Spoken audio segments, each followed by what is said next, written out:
கிறிஸ்தேசுக்குள் மிகவும் அதிகமாக நேசிக்கப்படுகின்றவர்களே, உங்கள் யாவரையும் இறைமைந்தன் இயேசுவின் திருப்பெயரில் மீண்டுமாக இந்த பிப்ரவரி மாதம் 27வது நாள் வியாழக்கிழமையின் காலை வேளையிலே இந்த தியானத்தில் இருந்து உங்களை அன்போடு நாங்கள் வாழ்த்துகின்றோம்.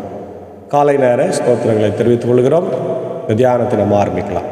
முதாரம்பம் பிதா குமாரன் பரிசுத்தாவின் திரியேக நாமத்தில் உள்ளது. ஆமேன். ஜெபிப்போம். துதிகளின் மத்தியிலே மகிமையோடு வீற்றிருக்கிறவரே, இரக்கமுள்ள கர்த்தரே, பராபரனே, தூய ஆவியானவரே, எங்களுக்காய் கல்வாரி சிலுவையிலே பாடுகளை ஏற்றுக்கொண்டு மரித்து ரத்தம் சிந்தி மீட்டவரே உம்மை ஸ்தோத்திரிக்கிறோம்.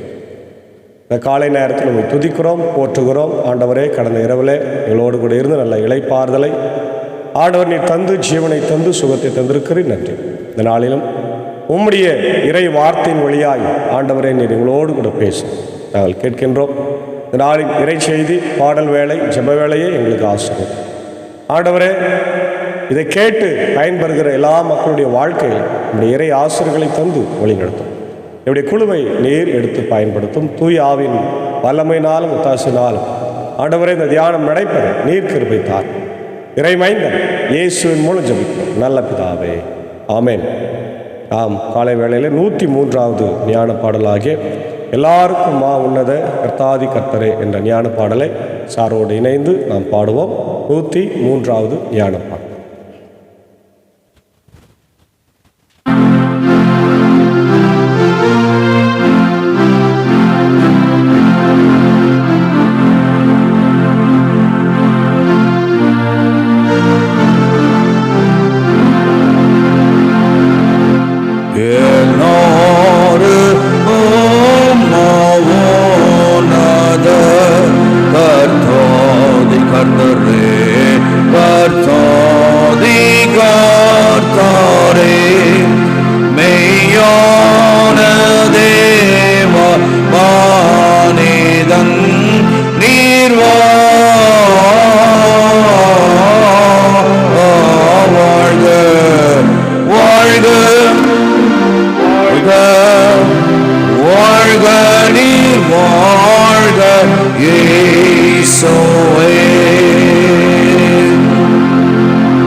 வாசல் தீரந்தோர் நீர் வாழ்க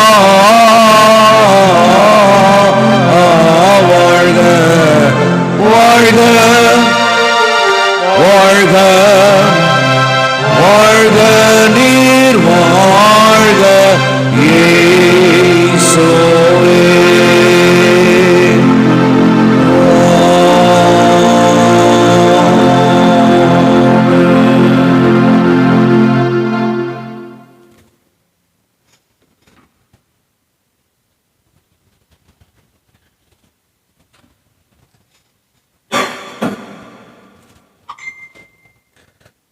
கிறிஸ்து இயேசுவுக்குள் மிகவும் அதிகமாய் நேசிக்கப்படுகின்றவர்களே, உங்கள் யாவரையும் இறைமைந்தன் இயேசுவின் திருப்பெயரிலே மீண்டுமாய் அன்போடு நாங்கள் வாழ்த்துகிறோம். நாளிலும் நாம் தியானிக்கும்படியாக எடுத்துக்கொண்ட தலைப்பு மோசே.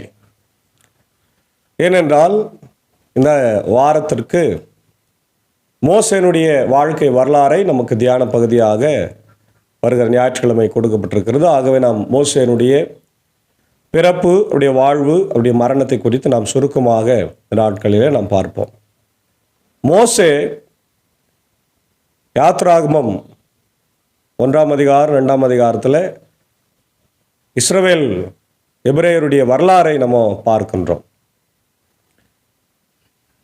மோசே பிறக்கும்போது இஸ்ரவேல் மக்களை, குறிப்பாய் 2 வயதுக்கு உட்பட்ட ஆண் குழந்தைகளை கொல்ல வேண்டும் என்று பார்வோன் கடுமையான ஒரு உத்தரவை பிறப்பிக்கின்றார். இதுக்கு பேர் தான் இன அழிப்பு, ஜினோசைட் என்று சொல்வார். அதாவது நம்முடைய அண்டை நாடான இலங்கையில் தமிழர்களை கொன்று குவித்தார்கள் சிங்களர்கள். இதைதான் ஜினோசைட் அல்லது இன அழிப்பு என்று சொல்வார்கள். ஒரு நாட்டு மக்களையே ஒன்றுமில்லாமல் அழித்து விடுவது. இஸ்ரவேல் மக்கள் பலத்தினால பெருகி இருக்கிறார்கள். அவருடைய கை ஓங்கி இருக்கிறது. அவர்கள் அதிகமாக இருக்கிறதுனால எங்கே நம்மளை மேற்கொண்டு விடுவார்களோ என்று சொல்லி பார்வோன், யோசேப்பை அறியாத ஒரு பார்வோன், யோசேப்பை நன்கு அறிந்த அவருடைய நண்பரான பார்வோன் இஸ்ரவேல் மக்களை ஆதரித்தார். தேசத்தை கொடுத்தார், உணவு கொடுத்தார், பாதுகாப்பு கொடுத்தார், எல்லாத்தையும் கொடுத்தார். ஆனால் யோசேப்பு மரித்த பிறகு யோசேப்பை அறியாத ஒரு அரசன் வருகிற போது அங்கே ஒரு பெரிய பிரச்சனை வருகிறது. அதாவது எப்பவுமே இந்த லீடர்ஷிப்பில்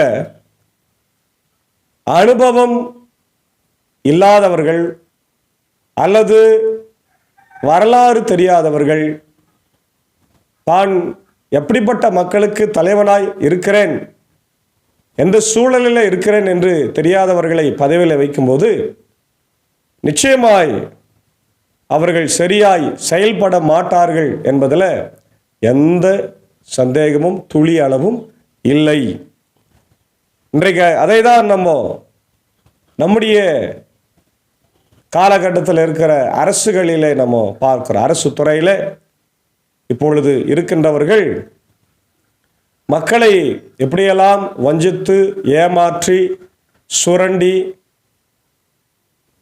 ஏழைகளை வறியவர்களை ஒழித்து தாங்கள் மட்டுமே வாழ்ந்து கொண்டு பணக்காரர்களுக்கு மட்டுமே சலுகைகளை கொடுத்து அவர்கள் வாங்குகிற கடன்களை எல்லாம் ரத்து செய்து அந்த கடன்களை எல்லாம் ஏழைகள் மேலே சுமத்தி இன்றைக்கு இருக்கின்ற அரசுகளை நம்ம பார்க்கிறோம். இது தொன்று தான் நடந்து கொண்டிருக்கிறது. திடீரென்று எல்லாம் நடக்கலை. இப்போ இவங்க ஒரு இன அழிப்பை பார்வோன் செய்யும்போது எல்லா குழந்தைகள் மரித்து போனார்கள். அப்போ மோசே பிறக்கின்றார். மோசே பிறந்தபோது அவருடைய பெற்றோர்கள் அம்ராம், ஜோக்கபேத் 2 பேரும் மோசேயை ஒரு அழகான பேழையை உண்டாக்கி, மரப்பேழை, அதற்கு கீழ் பூசி நைல் நதியிலே விட்டு விடுகிறார்கள். அங்கே பார்வோனுடைய மகள் இளவரசி குளித்து கொண்டிருக்கிற போது இந்த குழந்தை வருவதை பார்த்து அழகாக இருக்கிறது என்று கண்டு அதை எடுக்கிறாள். தண்ணீரிலிருந்து எடுக்கப்படுறதுனால அவருக்கு மோசே என்று பெயர் வைக்கிறார். அவளுக்கு தெரியும் இது எபிரேய குழந்தை தான். என்னுடைய தகப்பனார் ஆணையிட்டது கொலை செய்ய வேண்டிய குழந்தை தான் என்று தெரியும். ஆனாலும் பாருங்க, கடவுள் எந்த இடத்துல இருந்து ஆபத்து வருகிறதோ அங்கேயே அவங்கள வாழ வைக்கிறார். அல்லேலூயா. அதுதான் ஆண்டவருங்க. நம்ம ஆண்டவரை விசுவாசிக்கும் போது உனக்கு ஆபத்தோ நாசமோசமோ உன்னை ஒழித்து விடலாம், உன்னை ஒன்றுமில்லாமல் ஆக்கிவிடலாம் என்று யார் நினைக்கிறாங்களோ அங்கேயே உன்னை வச்சு பெரிய ஆள் ஆக்குவார். அவர் தான் ஆண்டவர். அது மனுஷனால் முடியாது. மனுஷனுடைய திட்டங்கள், பிளான் அதெல்லாம் தோற்று போயிடும். ஆனால் கடவுளுடைய திட்டம், பார்வோனுடைய அரண்மனையில் பார்வோனுடைய பார்வையிலேயே மோசே வளர்கின்றார். அவர் வளர்ந்து பார்வோனுடைய அரண்மனையில் நல்லா சாப்பிட்டு நல்லா பயிற்சியெல்லாம் எடுத்துக்கிறார். போர் பயிற்சி எல்லாத்தையும் எடுத்துக்கிறார், படிப்பு எல்லாத்தையும். அப்போது ஒரு நாள் வாலிப பருவத்தில் அவர் வெளியே வரும்போது தன்னுடைய இனமான எபிரேய மனிதனை ஒருவன் அடித்து கொண்டிருக்கிறதை பார்த்து கோபம் வருது. இதுதான் இனப்பற்று. தானாகவே அது நம்முடைய ரத்தத்தில் வந்துடும்.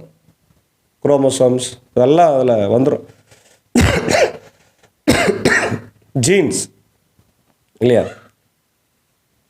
தன்னுடைய எபிரேய சகோதரனை அடிக்கிறத பார்த்து அவர் கோபப்பட்டு அங்கே நீதி வழங்குகிறார். ஆனால் கொஞ்சம் அதிகமாக வழங்கிட்டார். என்னன்னா, சாவடிச்சிட்டார். எகிப்து மனிதனை சாகடிச்சிட்டதுனால அவர் பயந்து கொண்டு பார்வோனுக்கு பயந்து ஓடி போகிறார். மீதியானுக்கு ஓடுகிறார்.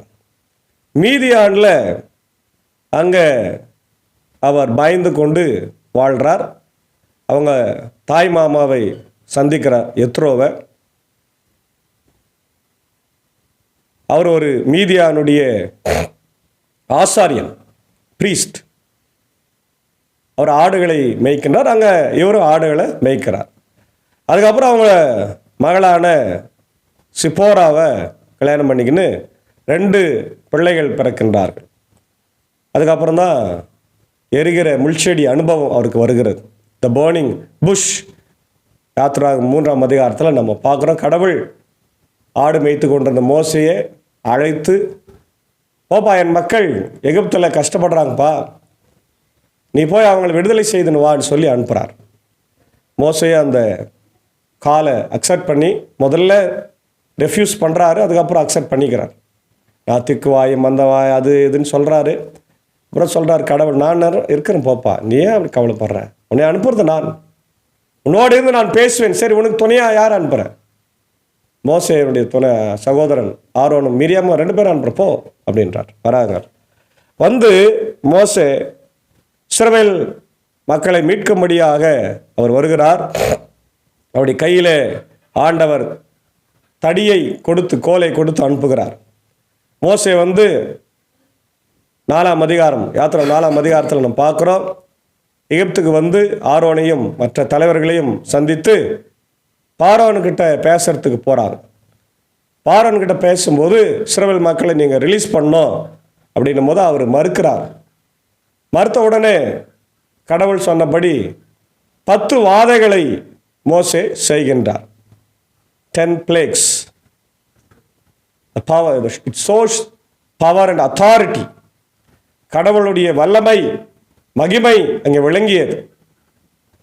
அந்த 10 வாதைகளை பண்ணிட்ட பிறகு 10வது வாதம் வந்து ரொம்ப கொடுமையானது.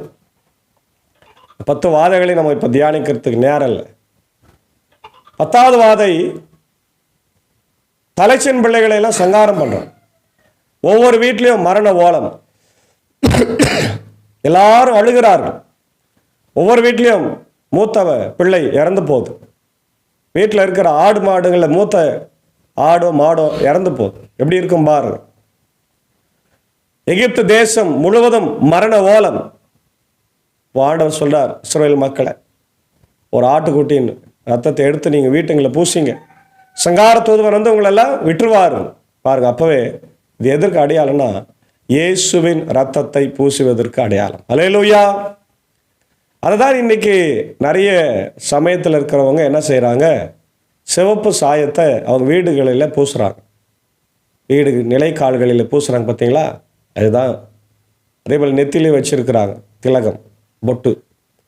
இதெல்லாம் இப்படிப்பட்ட பழக்க வழக்கங்களிலிருந்து வந்தது. சரி, அது ஒரு பக்கம் போட்டு, அதுக்கப்புறம் அவங்க எகிப்திலிருந்து புறப்பட்டு விடுதலை செய்துடுறாரு. புறப்பட்டு வெளியே வராங்க. வெளியே வரும்போது திரும்பியும் பார்வோனுக்கு அடங்கலை. என்னடா அது, இவனுங்களை விட்டுமே, இவனுக்கு பராக்கிரமசாலியாக இருக்கிறாங்களேன்னு சொல்லி மீண்டும் துரத்தினே வரார் பின்னாடி. அப்போது இவங்க போகிறாங்க, மெதுவாக ஸ்டார்ட் பண்ணுறாங்க. அப்போ தான் பயணத்தை எல்லாம் ஸ்டார்ட் பண்ணி 6 லட்சம் பேர், அதற்கு தலைவராக மோசே இருக்கிறாரு. எதிரில் செங்கடல் வந்து விடுகிறது. இது எப்பவுமே நடக்கும். நம்ம ஒரு விசுவாச பயணத்தில் போகும்போது பெரிய தடைகள் வரும். செங்கடல் முன்னாடி நிற்குது, பின்னாடி பார்வோனுடைய சேனை, ரைட் சைடில் மலை, லெஃப்ட் சைடில் மலை, எங்கே போயும் தப்பித்து கொள்ள முடியாது.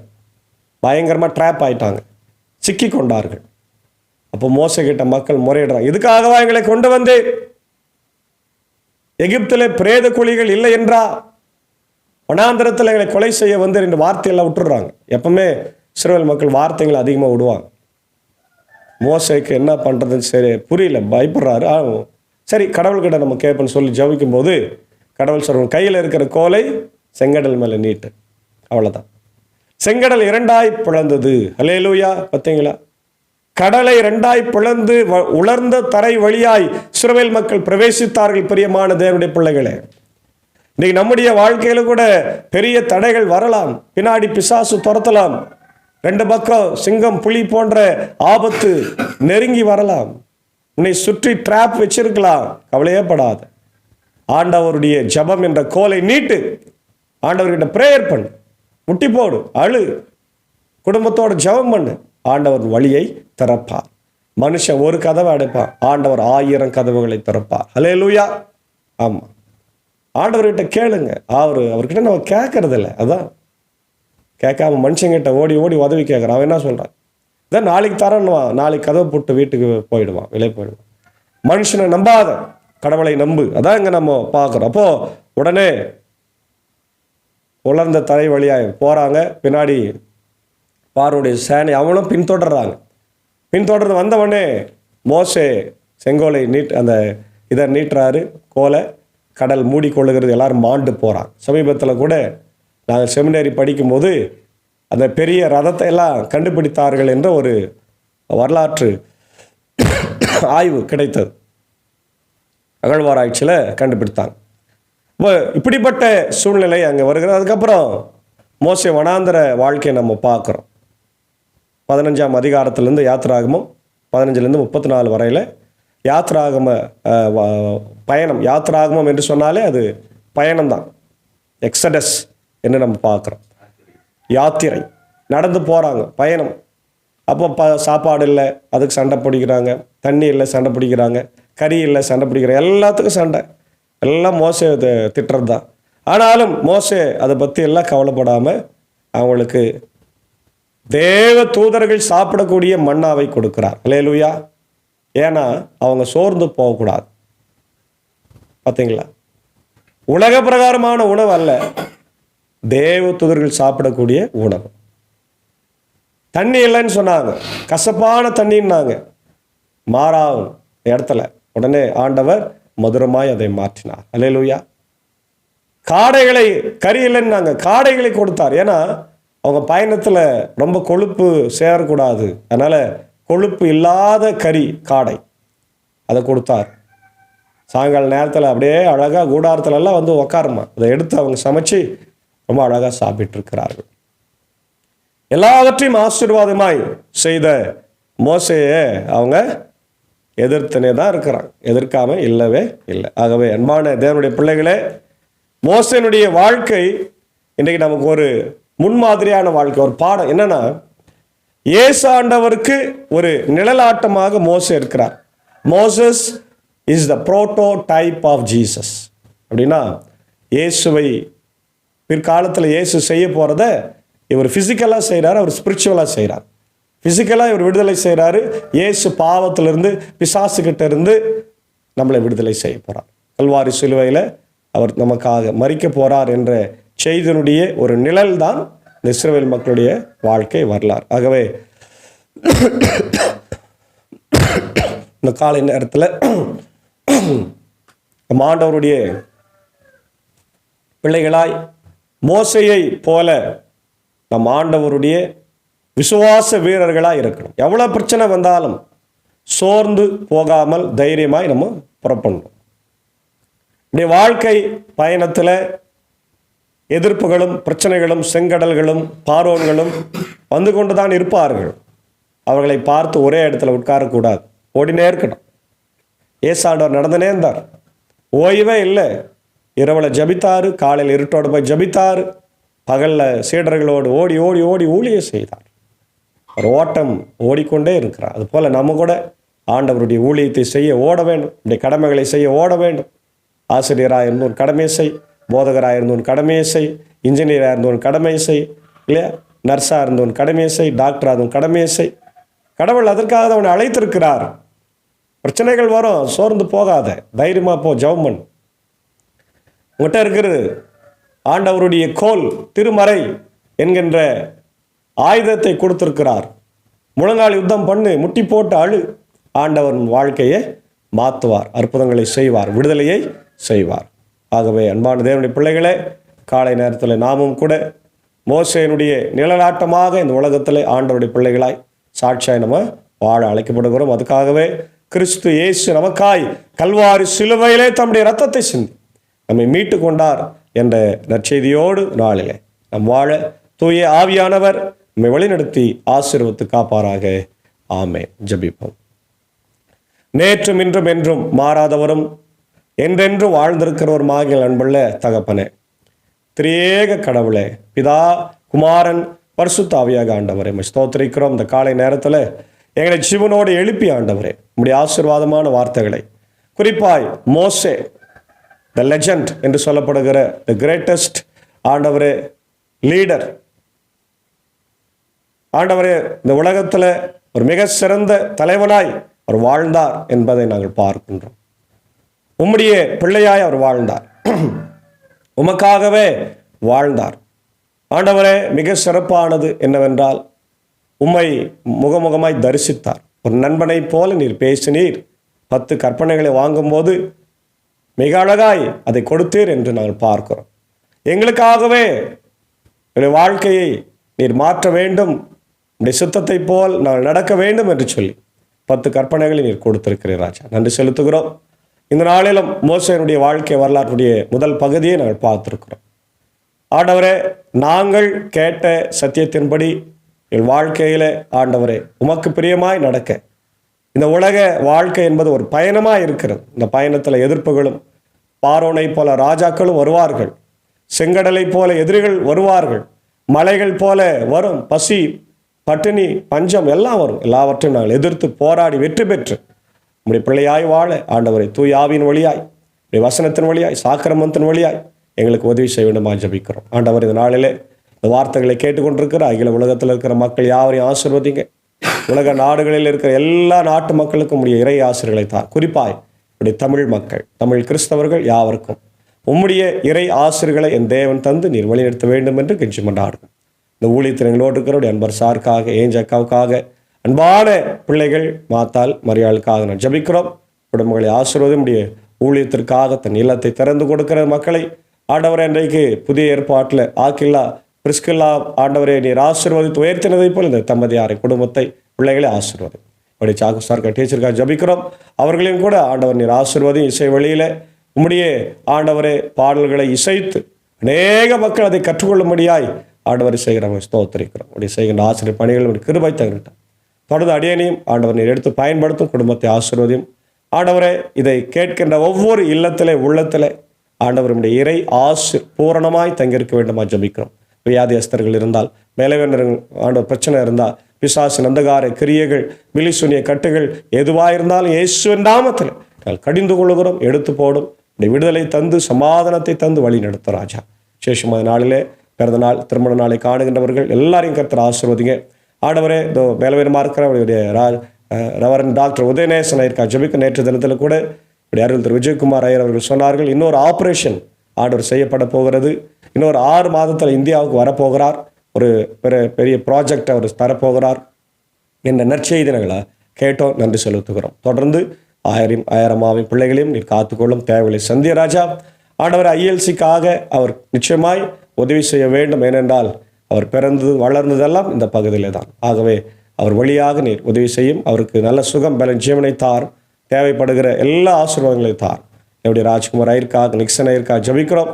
ஆண்டவர் ஜபலாசர் ஐயருக்காக ஜபிக்கிறோம். பலவீனத்தில் ஆண்டவர் இருக்கிற எங்களுடைய ஊழியக்காரர்களை என் தேவன் தாங்கி வழி நடத்தும். தேவைகளை சந்தியும். அதே போல சபை விசுவாசிகள் பலவீனமாக இருக்கிறவங்களை கண்ணோக்கி பார். ஆண்டவர் விசேஷமாய் படிக்கிற மாணவ மாணவிகளுக்கு ஜபிக்கிறோம். 10ஆம் வகுப்பு, 11ஆம் வகுப்பு, 12ஆம் வகுப்பு பிள்ளைகள் ஆயத்தமாக இருக்கிறாங்க. தேர்வுகளுக்காய் காத்தரணும். 1ஆம் வகுப்பிலிருந்து 9ஆம் வகுப்பு பிள்ளைகளையும் கர்த்தர் ஆசீர்வதிங்க. எங்களுடைய ஆண்டவர் ILCயினுடைய பள்ளிக்கூடங்கள், சிறப்பு பள்ளிக்கூடங்கள், பெதஸ்தா மருத்துவமனைக்காக ஜபிக்கிறோம். திறக்கும்படியான சூழ்நிலைகளை உருவாக்கித்தார். ஆண்டவரே விசேஷமாக என்னுடைய ஆயர்கள், திருச்சபைகள், ஊழியங்களை ஆசீர்வதிங்க. வருகிற வாரங்களில் லெந்து காலம் ஆரம்பிக்க போகிறோம். அதற்காக நாங்கள் ஆண்டவர் சிறப்பான ஊழியத்தை முன்னெடுக்க என் தேவன் நீர் கிருபை தர வேண்டும் என்று கெஞ்சி மன்றாடும். இப்படி தாய் திருநாடாகிய இந்திய தேசத்திற்காக ஜபிக்கிறோம். இல்லை ஆட்சி செய்கிறவர்கள் சாதி, மதம், இனம், மொழி பேதமின்றி மக்களை மக்களாய் பார்த்து, ஏழைகளை ஏழைகளாய் பார்த்து ஆண்டவரே அவருடைய வாழ்க்கையை உயர்த்த கிருபைத்தார். ஆண்டவரே இப்படி ஜனாதிபதி, பிரதமர், இப்படி அமைச்சரவை, இப்படி முதலமைச்சர், கவர்னர், அமைச்சரவை, எல்லா மாநிலத்தினுடைய முதலமைச்சர்கள், அமைச்சரவை, ஆண்டவரை பாதுகாப்பு, சமாதான, சந்தோஷம் எல்லாவற்றையும் என் தேவன் தந்து வழிநடத்த வேண்டுமா ஜபிக்கும். இந்த நாளின் ஊழியத்தையும் பணிகளையும் பயணங்களையும் கர்த்தர் எங்களுக்கு ஆசீர்வதித்து நீர் தந்து வழி நடத்து ராஜா. நிறைய பேருக்கு ஆண்டவர் இந்த கால சீதோஷ்ண மாற்றத்தினாலே பகலில் வெயில், ஆண்டவர் இரவில் குளிர்றதுனால அநேக மக்களுக்கு ஜுரம், காய்ச்சல், சளி பிரச்சனைகள் இருக்கிறது. எல்லாவற்றையும் நீக்கி போட்டு நல்ல சுகபலன் ஜீவனை தந்து வழிநடத்த வேண்டுமா ஜபிக்கிறோம். துதி கன மகிமை உமக்கே செலுத்துகிறோம். இறை மைந்தன் இயேசுவின் மூலம் ஜபிக்கிறோம் நல்ல பிதாவே, ஆமென். எல்லாம் வல்ல தந்தை, மகன், தூயாவின் ஆசைகள் இந்த நாளிலே நம் நேரோடு கூட இருப்பதாக. ஆமென். ஸ்தோத்திரம். God bless you.